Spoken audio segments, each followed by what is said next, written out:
guys, and welcome back to the channel. Today is new car day and it's not a Ford, but it is quite cool. Not sure why I've bought this. My brain has been going mental, the ideas that are coming through to modify it, but I'm gonna have to show you around it. It was the cheapest one available in the country by £2,000. So here it is. Porsche Boxter 2.7 on the 04 plate. Now I'm quite excited to modify this because it cost me £2 grand. £2 for an MOT'd Porsche Boxster. I don't think that is a bad shout at all. Complete with hardtop, full black leather inside. Now I haven't touched this yet, I've literally just picked it up. It's got the world's most faded headlights. I've never seen anything quite like it. They are literally horrendous. If I stand back in the sun, you'll see what I mean. Cannot wait to fix those. Now the problems are all cosmetic as far as I can see.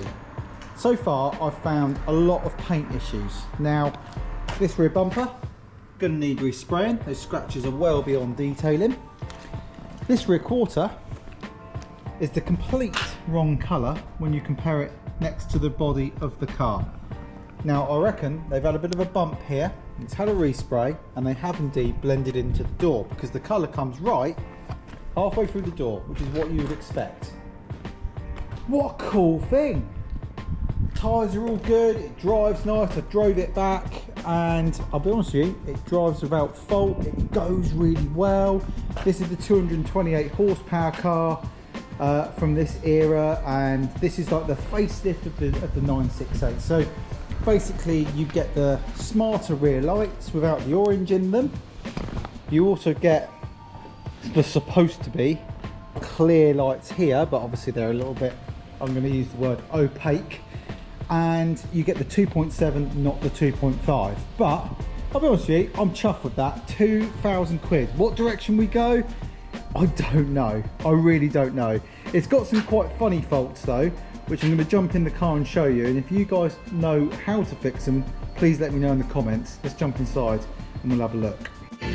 Now for copyright reasons, I'm going to have to shout over the radio because the first problem is none of the buttons work on the radio and I don't know why. Anybody know how to fix that? Do let me know. I've tried everything. As soon as you key on, you cannot adjust anything. It just stays at greatest hits radio at that volume level. Don't know how to kill that. Would love to know how to kill that. I like the fact that it's still got its original Porsche radio, so I don't really want to swap it out. If I have to, it will be for another one of these CDR23s. So that's that. I haven't tried putting a CD in there yet. That might be a shout. That might kick it out of whatever loop it's stuck in. But it's got the climate, it's obviously got the electric roof, it's got the hard top, it's the full black leather inside, which is pretty cool. No wear to the steering wheel, no wear to the seats, no wear to the gear lever. Everything is in absolutely lovely condition. And there's a fair bit of service history with it as well. So I don't know what to do. I don't know whether to stance it out, put some big split rims on it, don't know, or do I go down the recommissioning route of just making it a nice standard car? I have no idea, but I'm excited to own it. It's cool and it drives lovely. What can you actually go out and buy for £2 that is genuinely a sports coupe or a sports cabriolet? It's got 228 horsepower, which it feels like it's still got every bit of that remaining. I don't know. I mean, there's just no damage in here. It's actually really nice. Black headlining. It's all really good. I've had a good look outside. There's no leaks. It's a bargain. Well, let's hope it's a bargain. I mean, it's got an MOT. It's roadworthy. It's on the road. But I reckon I'll put up an image now of my possible idea on what I'm going to do with this car. And then next part of this video, I'll get it, we'll detail it outside, we'll get it clean, and then we'll get it in the studio and have a proper assessment of what we have actually just bought. But I'm excited. It's different. It's not a Ford. It's just a cool car. Now I look on eBay This one's done 103,000, so it's a bit on the high side, but it's not away. And you can buy similar late 90s, early 100,000 mile cars, but the cheapest one on there is £4,495. So as far as I'm concerned, this generation of Boxster certainly is on the climb. I remember when these cars were at 2 to 3 grand all the time, but they certainly have. So I'm just trying to get, no, the cup holder works. That's quite cool. So that still works. I'm pretty sure that's rare because, yeah, and the little droppy down bit works. That's pretty sweet. Anyway, I got distracted. I reckon 2 grand is a shout. Even if I chuck a bit of money at paint, some time detailing it, maybe do a little bit of modification, set of wheels, spacers, I don't know, lower it, give it that really cool stancy Porsche look. And even if I get what I pay for it and what it owes me at the end, I'll be happy because I just want to modify it and hoon around in it this summer. It's just a cool car. When I consider my Fiesta Turbo, when I sold that for £18,000. And listen, we know that's an extra cool car. But when you actually sit and look at that, I'm probably going to have just as much fun in this, if not more. Rear wheel drive, over a couple hundred horsepower to play with. I just think 2 grand's a shout. Maybe I'm barking up the wrong tree, but I just think it's a bargain. And I couldn't say no to it. It was a trade-in at a local garage. They rang me up straight away. I was like, Jace, this is, I think, a bit of you. And they were quite right. They know I like Porsche. I've had a 70 grand 911 GTS and it was fantastic. But why not try the lower end of the scale and see where I go on this journey with this car? I've got some ideas and they include pieces of bodywear, body kit, bumpers, wheels, suspension, spacers, and I think it will look mega when it's done. But I'll put up an image of that again, a couple more options of what I'm thinking of, where I might go with this, and we'll go from there. Right, let's get it washed, get it in the studio, we'll give it a much more thorough coat of looking at, see what we think we can repair, see what we think is going to have to go to the body shop, and we'll make some decisions in a couple of hours. So here she is, the £2,000 Porsche Boxster. I'm actually pretty stoked about this. The wheels are immaculate. Literally, a wash has seen them return back to, you know, very, very good looking wheels. Now those brake calipers are crying out for me to refurbish. I cannot wait. I love doing these flat face Brembo style brake calipers. They will look gorgeous with some new decals on. Going around the car, paint issues. So certainly this side I think is going to polish up just fine. It is very, very swirled. It is, you know, it is what it is, but it's not really until you get around here that the problems start. So we've got these very random, I don't know how that's happened. I don't know why someone would even bend down to key it there, but I reckon a fence or something has been blown in the wind and done that. But however it's happened, it's happened. That needs addressing, that needs paint. This side of the bumper has got a scuff. So that one probably will polish out, but I reckon even still, it's going to be worth painting the whole bumper. This is where the actual problem lies, because these are completely different colours. I don't know if that shows up on camera, but that is a different colour to that, certainly. So we're definitely going to need to sort this rear quarter out, and there's a blister in the paint on the wheel arch there. But as we get further around this side, things improve again. The front wing's nice. The bonnet is fine. It's got a couple of chips in it, but again, we will polish that and put some paint in those chips. This is exactly, you know, it is a 22-year-old car which covered 100,000 miles, so I'm not that stressed. Again, more paint work required here. Not nice. We've got some paint loss and some scuffs and some scratches here, and we've also got a bit down there. So again, we're gonna have to sort those issues out, and I cannot wait to polish these lenses because that is going to brighten up the front of this car no end. So, but I think that's a bargain. Do you think it's a bargain? Let me know. I took that horrible hard top off because it just ruined the look of the car. For me, they don't have hard tops. If you want a hard top, you buy a Cayman. If you want a Cabriolet, you have a Boxster.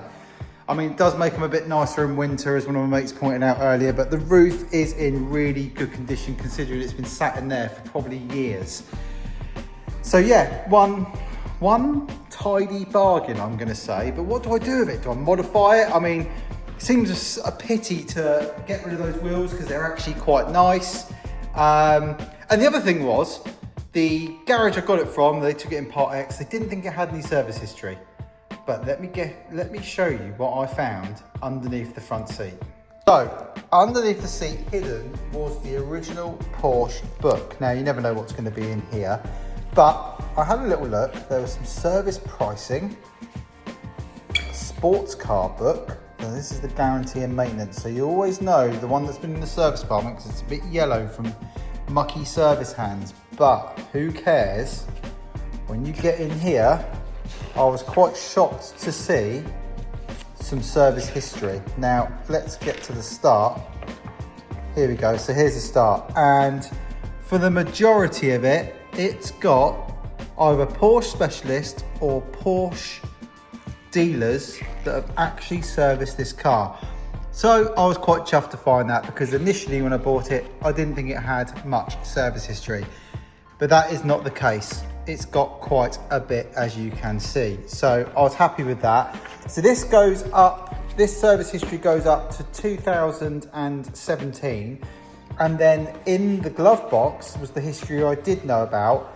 And in there was some service history that goes from 17 to current day. So in there is all the service invoices and MOTs from the previous guy. The other thing I did when I HPI'd it is I'm the third owner, so it's only had 2 owners from you. So that is why it's probably had a decent-ish life. So I was happy about that. That sealed the deal for me. I like a bit of authenticity. They're not cheap cars to have bought back in the day. It wouldn't have been a cheap car to maintain, but I'll keep holding the camera at this angle because I think this is the best side of the car, definitely. It's definitely the cleanest side of the car. And after doing a bit of research, I then realised that obviously the early cars, this would have been orange. This has got some later lights on it, and obviously the front lights are clear. It's the 2.7, not the 2.5. So the more I look at it, I think I've got myself a bit of a bargain and a bit of summer fun and a bit of a project for the channel. So just don't know what to do with it. I think mainly we should think about addressing the paintwork first, get all those issues sorted, then look at modifications, maybe an exhaust, lower it, maybe put some cool wheels on it, maybe not, I don't know yet. I'm still undecided, but yeah, I think that's a bit of a bargain, to be fair.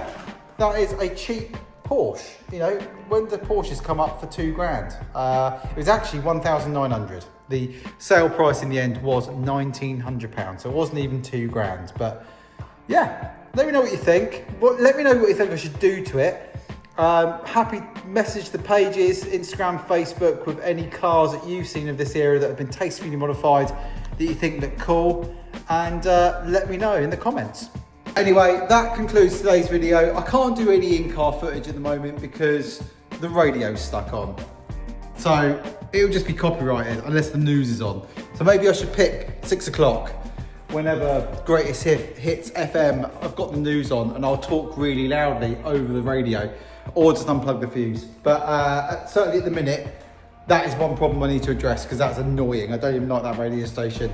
So do need to sort that out. And one of my mates who popped in earlier, who's familiar with these cars, has worked on a few, said that it's a common issue for the buttons to stop working and it's just stuck where it is. So okay, if that was your favorite radio station and volume 10 was your favorite volume level, but it's not for me. So I do need to sort that out. But yeah, welcome to the household. Porsche Boxter from 2004, a very random purchase. It's not a Ford, but I think it's a cool old car, essentially for what I've paid for it.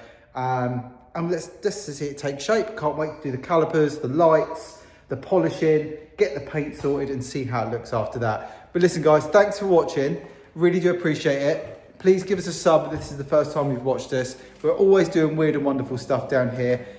Sometimes we buy and sell cars. Most of the time we're working on clients' vehicles. But you know, we're just one of them channels. We're just doing different stuff all the time. We'll see you guys on the next one. Cheers.